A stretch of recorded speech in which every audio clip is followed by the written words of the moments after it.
নমস্কার প্রিয় দর্শক ও পাঠকবৃন্দ, আপনাদের সবাইকে স্বাগত জানাই আমাদের চ্যানেল গীতার আলোচনাতে। মানুষের জীবনে বিপদ এমন একটি সত্য যা কাউকে জিজ্ঞেস করে আসে না, কখনো হঠাৎ, কখনো ধীরে ধীরে, আবার কখনো এমনভাবে আসে যে মানুষ দিশেহারা হয়ে পড়ে। কেন আমার জীবনেই এত কষ্ট? কেন আমি চাইলেও শান্তি পাই না? কেন বারবার একই ধরনের সমস্যার মুখোমুখি হতে হয়? এই প্রশ্নগুলো একসময় মানুষের মনে গভীর হতাশার জন্ম দেয়। এই সমস্ত প্রশ্নের উত্তর আধুনিক বইয়ে নয়, হাজার হাজার বছর আগে বলা এক চিরন্তন বাণীতে লুকিয়ে আছে, ভগবদ্গীতা। গীতা শুধু একটি ধর্মীয় গ্রন্থ নয়, এটি মানুষের জীবনের জন্য একটি সম্পূর্ণ দিক নির্দেশনা। এখানে বলা হয়েছে কিভাবে মানুষ দুঃখে পড়ে এবং কিভাবে সেই দুঃখ থেকে ধীরে ধীরে মুক্ত হতে পারে। আজকের এই আলোচনা সেই পথকেই সহজ ভাষায় তুলে ধরার একটি চেষ্টা। মানুষের জীবনের সবচেয়ে বড় বিপদ আসে তখনই যখন মানুষ নিজের মনকে চিনতে ব্যর্থ হয়। বাইরে থেকে আমরা ভাবি বিপদ মানে অর্থকষ্ট, সম্পর্কের ভাঙন, অসুস্থতা বা অপমান। কিন্তু গীতার দৃষ্টিতে আসল বিপদ শুরু হয় মানুষের ভেতর থেকে। মন যখন অস্থির হয়, যখন লোভ, ভয়, ক্রোধ ও মোহ মানুষের চিন্তাকে আচ্ছন্ন করে ফেলে, তখন বাইরের ছোট ঘটনাও বিশাল বিপদে পরিণত হয়। গীতা বারবার বলে, মানুষের শত্রু বাইরে নয়, মানুষের শত্রু তারই অনিয়ন্ত্রিত মন। মানুষ প্রায়ই ভাবে পরিস্থিতি বদলালেই বিপদ শেষ হয়ে যাবে, চাকরি পেলে শান্তি আসবে, টাকা এলে দুঃখ যাবে, সম্পর্ক ঠিক হলে মন ভালো হবে। কিন্তু বাস্তব অভিজ্ঞতা বলে, একটি সমস্যা শেষ হতেই আরেকটি সমস্যা শুরু হয়। গীতা এই চক্রকে খুব সুন্দরভাবে ব্যাখ্যা করেছে। কারণ মানুষের চাওয়া কখনো শেষ হয় না। এক চাওয়া পূরণ হলে আরেক চাওয়া জন্ম নেয়। এই চাওয়ার মধ্যেই লুকিয়ে থাকে ভবিষ্যতের বিপদ। গীতার শিক্ষা অনুযায়ী বিপদ থেকে মুক্তি পেতে হলে প্রথমে জানতে হবে বিপদের মূল কারণ কি। মানুষ যা চায় তা যদি না পায় তখন কষ্টে পায়, আবার যা পেয়েছে তা হারানোর ভয়ে ভয় পায়। এই পাওয়া আর হারানোর মাঝখানেই মানুষের জীবনের অধিকাংশ দুঃখ জন্ম নেয়। গীতা বলে, যিনি পাওয়া আর না পাওয়া এই দুই অবস্থায় সমান থাকতে পারেন, তিনিই সত্যিকারের মুক্তির পথে হাঁটতে পারেন। মানুষ যখন বিপদে পড়ে তখন সাধারণত দুটি কাজ করে। এক, সে অভিযোগ করে, ভগবান কেন আমার সাথে এমন করলেন। দুই, সে ভেঙে পড়ে, আমার দ্বারা আর কিছু হবে না। কিন্তু গীতা এই দুই পথকেই দুর্বলতা বলে। কারণ অভিযোগ মানুষকে আরও দুর্বল করে তোলে, আর হতাশা মানুষকে নিজের শক্তি ভুলিয়ে দেয়। গীতার শিক্ষা মানুষকে শেখায় দায়িত্ব নিতে, নিজের অবস্থার জন্য বাইরের কাউকে নয়, নিজের কর্ম ও চিন্তাকে দেখতে। বিপদ মানুষের জীবনে আসে অনেক সময় শিক্ষকের মতো, কিন্তু মানুষ সেই শিক্ষাটা না নিতে পেরে শুধু কষ্টটাই দেখে। গীতা বলে, প্রতিটি কষ্ট মানুষের ভিতরে লুকিয়ে থাকা অজ্ঞানতা ভাঙার জন্য আসে। যতদিন মানুষ শুধু ভোগের দিকে তাকিয়ে থাকবে, ততদিন বিপদ তাকে তাড়া করবেই। কারণ ভোগ মানুষকে দুর্বল করে, আর দুর্বল মন বিপদের সামনে ভেঙে পড়ে। মানুষ সবচেয়ে বেশি কষ্ট পায় সম্পর্ক থেকে। প্রত্যাশা, অধিকারবোধ আর অতিরিক্ত আসক্তি সম্পর্ককে ভারী করে তোলে। যখন প্রত্যাশা পূরণ হয় না, তখন সম্পর্কই বিপদের কারণ হয়ে দাঁড়ায়। গীতা শেখায়, ভালোবাসা আর আসক্তি এক জিনিস নয়। ভালোবাসা মুক্ত করে, আর আসক্তি বাঁধে। যেখানে বাঁধন আছে সেখানেই কষ্ট অনিবার্য। বিপদে পড়লে মানুষ প্রায়ই প্রশ্ন করে, আমি এত ভালো, তবু কেন আমার জীবনে এত সমস্যা? গীতাই ভাবনাকে অজ্ঞানতার ফল বলে। ভালো বা মন্দ শুধু বাহ্যিক আচরণে নয়, অন্তরের অবস্থায় নির্ভর করে। যদি মন লোভ, হিংসা, অহংকারে ভরা থাকে, তবে বাহ্যিক ভালো কাজও মানুষকে মুক্ত করতে পারে না। কারণ গীতা অনুযায়ী কর্মের থেকেও গুরুত্বপূর্ণ কর্মের পেছনের ভাবনা।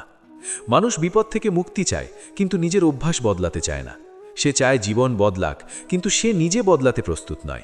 গীতা বলে, যতদিন মানুষ নিজের ভেতরের অন্ধকারকে চিনতে না পারবে, ততদিন বাইরে আলো খুঁজে কোনো লাভ নেই।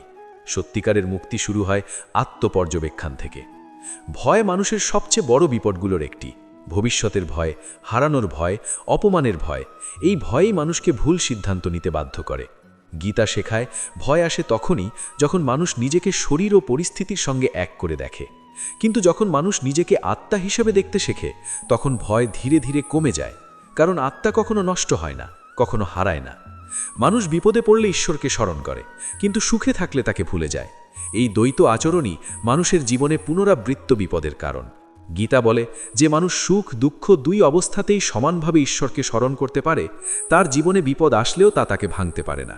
বিপদ থেকে মুক্তি মানে এই নয় যে জীবনে আর সমস্যা আসবে না, বরং মুক্তির অর্থ হলো সমস্যা এলেও যেন মন অশান্ত না হয়। বাইরের পরিস্থিতি নয়, ভিতরের স্থিতিই মানুষের আসল শক্তি। এই স্থিতি আসে নিয়মিত চিন্তা, আত্মসংযম ও সঠিক দৃষ্টিভঙ্গি থেকে, যা গীতা আমাদের শেখায়।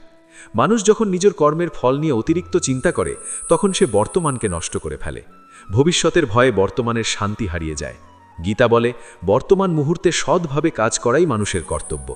ফল নিয়ে অতিরিক্ত ভাবনা মানুষকে দুর্বল করে, আর দুর্বল মন বিপদকে বড় করে তোলে। এই পৃথিবীতে কেউই বিপদ ছাড়া বাঁচে না। পার্থক্য শুধু এতটুকু, কেউ বিপদে ভেঙে পড়ে আর কেউ বিপদকে ব্যবহার করে নিজের ভিতরে শক্তি জাগিয়ে তোলে। গীতা আমাদের সেই শক্তির দিকেই নিয়ে যায়। বিপদের সময় মানুষের মন সবচেয়ে বেশি অস্থির হয়। অস্থির মন কখনো সঠিক সিদ্ধান্ত নিতে পারে না। গীতা বলে, মনকে বন্ধু বানানো গেলে সে মানুষকে মুক্তির পথে নিয়ে যায়, আর মনকে শত্রু বানালে সে মানুষকেই ধ্বংস করে। তাই বিপদের সময় প্রথম কাজ হওয়া উচিত মনের স্থিরতা ফিরিয়ে আনা। বাইরে সব ঠিক করার আগে ভেতরটাকে ঠিক করা জরুরি। মানুষ যখন কষ্ট পায় তখন সে অতীত নিয়ে অনুশোচনা করে আর ভবিষ্যৎ নিয়ে ভয় পায়। এই দুইয়ের মাঝে বর্তমান মুহূর্তটা হারিয়ে যায়। অথচ গীতা বর্তমানের ওপরই সবচেয়ে বেশি গুরুত্ব দেয়, কারণ বর্তমানেই মানুষের কর্ম করার ক্ষমতা আছে। অতীত আর ভবিষ্যৎ নিয়ে অতিরিক্ত চিন্তা মানে নিজের শক্তিকে নষ্ট করা। বিপদ থেকে মুক্তি পেতে হলে মানুষকে প্রথমে গ্রহণ করতে শিখতে হয়। গ্রহণ মানে আত্মসমর্পণ নয়, বরং বাস্তবতাকে মেনে নিয়ে সঠিকভাবে কাজ করা। অনেক মানুষ বিপদ মেনে নিতে না পেরে তার বিরুদ্ধে যুদ্ধ শুরু করে, মনের ভেতরেই। এই অপ্রয়োজনীয় মানসিক লড়াই মানুষকে আরও দুর্বল করে তোলে। গীতা শেখায়, যা পরিবর্তন করা যায় না তাকে শান্তভাবে গ্রহণ করো, আর যা পরিবর্তন করা যায় সেখানে নির্ভীকভাবে কর্ম করো। মানুষের জীবনের আরেকটি বড় বিপদ হল অহংকার। সুখে থাকলে অহংকার বাড়ে, আর বিপদে পড়লে সেই অহংকারই মানুষকে ভেঙে দেয়। গীতা বলে, অহংকার মানুষকে বাস্তবতা থেকে দূরে সরিয়ে দেয়। যখন মানুষ ভাবে সবকিছু তার নিয়ন্ত্রণে, তখন সামান্য পরিবর্তনও তাকে আতঙ্কিত করে তোলে। অহংকার কমলে বিপদের তীব্রতাও কমে। বিপদের সময় মানুষ প্রায়ই একা অনুভব করে। সে ভাবে, কেউ আমাকে বোঝে না, কেউ আমার পাশে নেই। কিন্তু গীতা শেখায়, সত্যিকারের সঙ্গী কখনো মানুষ নয়, মানুষের ভেতরের চেতনা।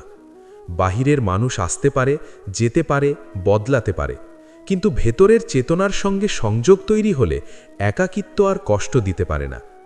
মানুষ যখন বিপদে পড়ে তখন সে অনেক সময় ভুল সিদ্ধান্ত নিয়ে ফেলে, শুধু দ্রুত কষ্ট থেকে মুক্তি পাওয়ার জন্য। কিন্তু গীতা বলে, তাড়াহুড়ো করে নেওয়ার সিদ্ধান্ত ভবিষ্যতে আরও বড় বিপদের কারণ হয়। স্থির বুদ্ধি নিয়ে সিদ্ধান্ত নেওয়াই মুক্তির পথ। স্থির বুদ্ধি আসে তখনই যখন মন শান্ত থাকে। আসক্তি মানুষের জীবনে এমন একটি ফাঁদ, যা প্রথমে সুখের মতো মনে হয় কিন্তু পরে বিপদের কারণ হয়ে দাঁড়ায়। মানুষ ব্যক্তি, বস্তু, সম্পর্ক সবকিছুর সঙ্গেই নিজেকে বেঁধে ফেলে। যখন সেই বন্ধন নড়ে যায় তখন মানুষ ভেঙে পড়ে। গীতা বলে, সম্পর্ক থাকবে, ভালোবাসা থাকবে, কিন্তু বাঁধন থাকবে না। যেখানে বাঁধন নেই সেখানে বিপদের তীব্রতা কমে যায়। মানুষ প্রায়ই অন্যের সাথে নিজের তুলনা করে কষ্ট পায়। অন্যের সুখ দেখে নিজের দুঃখ আরও বড় মনে হয়। এই তুলনা মানুষের মনকে বিষাক্ত করে তোলে। গীতা শেখায়, প্রত্যেক মানুষের পথ আলাদা, কর্ম আলাদা, শিক্ষা আলাদা। অন্যের জীবনের সঙ্গে নিজের জীবন তুলনা করা মানে নিজের যাত্রাকে অবমূল্যায়ন করা।